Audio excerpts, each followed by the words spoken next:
ఎప్పుడన్నా మనకి సడన్గా నీరసంగా ఉన్నా, షుగర్ డౌన్ అయితే అనిపించినా, ఎనర్జీ చాలక తల డిమ్మవుతూ ఉన్నా, కళ్ళు తిరుగుతూ ఉన్నా, ఇలాంటి సందర్భాల్లో తక్షణ శక్తి రావాలంటే మనం ఏమన్నా తింటూ ఉంటాం. తిన్నవన్నీ శక్తినివ్వాలంటే పొట్టాప్రేగుల్లో అరిగిన తర్వాత కానీ శక్తి రాదు. అంటే అరగంట పట్టొచ్చు, గంట పట్టొచ్చు, 2 గంటలు పట్టొచ్చు. అంటే మనకు శక్తి కావాలన్నప్పుడు అంతసేపు అరిగాక శక్తినిచ్చేవన్నీ ఆలస్యంగా శక్తినిచ్చేవంటాం.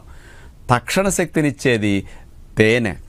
జీర్ణకోశం పని చేయకుండానే రెడీమేడ్ ఇంధనం అన్నమాట.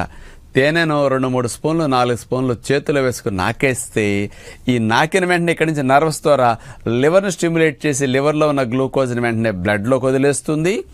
ఇటు నుంచి కూడా 5-10 నిమిషాల్లో మళ్ళీ బ్లడ్లోకి వెళ్ళి ఇన్స్టెంట్ ఎనర్జీని మీకు ఇచ్చేస్తుంది. అందుకని తక్షణ శక్తి కోసం తేనెను ఎప్పుడైనా నాకండి.